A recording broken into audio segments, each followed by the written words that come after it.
Today we will be learning how to send an Adobe sign for a new or returning enrollment student.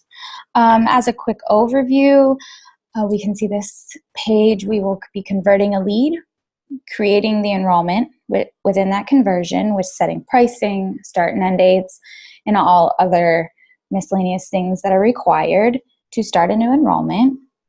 You'll then return to the account of the student and send the agreement using our enrollment packet option. You'll select the students and their enrollments on that page, and then the parent will do the rest. So let's get started. From your lead, we have all of the information that should be acquired through our new assessment process. When it's time for them to sign up, you will click Convert as you would any other time. You will use this page to select the program offering that they've decided upon. It will pre-fill all of the correct pricing and program options like length, unlimited, and obviously again the cost. You'll click Next. You will ensure that those are correct. They will auto pre-fill to the current day and ending at the end of the month 1 year from now if it is the 12-month option. You will click the recurring checkmark box, and you ensure that the prorated amount, if they are paying today for the rest of the month, is correct. If they are not paying for the rest of the month, you will go ahead and take that out, and you would obviously amend their start date to the correct day. You'll also ensure that the recurring monthly amount is correct according to your pricing. It should auto-fill to the correct pricing, but again, it's always good to make sure. You will enter into the registration fee, our $169 pricing. Any promotions, you will put notes in the box that you were giving a discount for that registration fee, or any kind of discount at all, including teacher, military, or any other kind of promotion that we have going on. Once this is done, you'll click Next. This is just a summary page showing you that they've created those 13 payments within their Salesforce, including that proration and the 12 months following. We'll save, and this will take you into the student's contact page. From here, we want to go back to the account, and at this point, if you were making more than one student enrollment, you would go ahead and do that now. But assuming that we're all done and we just have one at this time, we've returned to the account page, and you're going to send an agreement template. Because this is enrollment, you're going to choose the membership enrollment packet-KV. It will bring you to an Adobe sign screen where all of everything here is preset and is correct. These are the correct options, so I'll just go over them briefly. This should be the parent's email. You are enabling the host signing because this allows you to do all of this in person with them. So we can still have that very personal feel of enrolling their students. We don't need to put a signing deadline. It will remind the parent daily.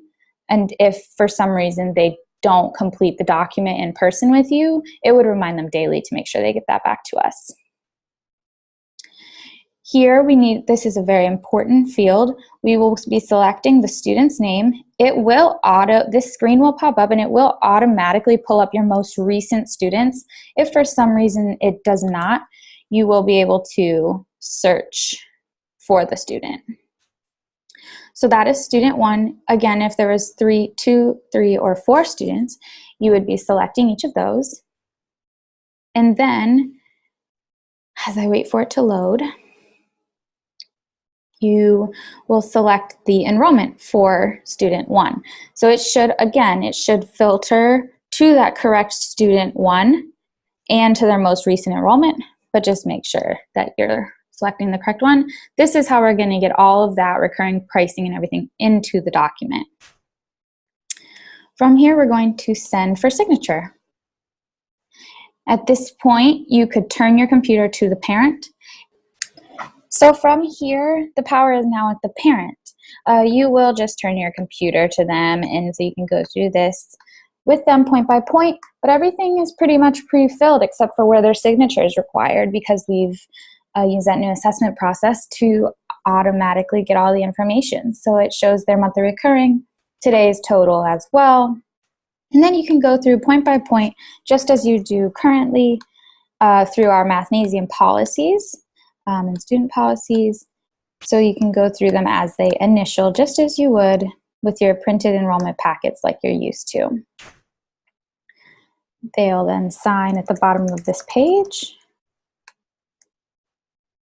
And then it comes on to the student information, which again, we should have most of it. Anything that we do have will be auto-filled here. It will allow the parent to correct anything that is spelled wrong. Perhaps we spelled their name wrong, their teacher's name wrong, and it will be going back into Salesforce corrected. So that way you will no longer have to enter things yourself. If there was a student 2, 3, or 4, they would be appearing here. Again, it is dictated by, they chose it's one student up at the top of the document. We'll be entering in everything we have here.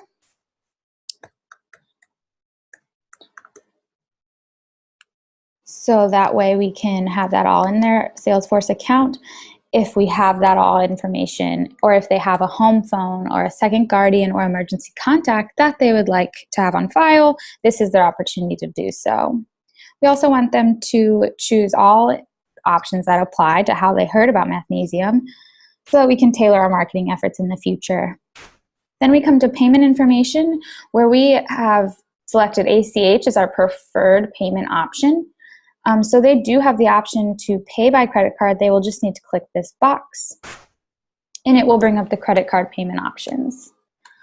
I'm going to go ahead and enter credit card. And then the address associated with that card, just in case it's from a different state or whatever. And then we want to verify the authorized account with the last 4 digits of the credit card or the account number for the ACH. They then will type their name as an authorized account holder and click to sign. And they're done. So they can click to sign. The document is complete, the student is enrolled, and congratulations on your new enrollment. You can then close this page. It'll take you back to this page, and you'll be able to go from there back into the contact to develop anything that you need to do from there. So in review, we've started as a lead. If it was a returning student who already had an account associated, you would just go to that account and create the enrollments as you would any other student, set the pricing, ensure that the start and end dates are correct, and then you will go back to the account and send the agreement, which is the membership enrollment packet -KV. And then from there, you'll select students 1 through 4, their names and their respective enrollments. And then you'll let the parent finish the rest.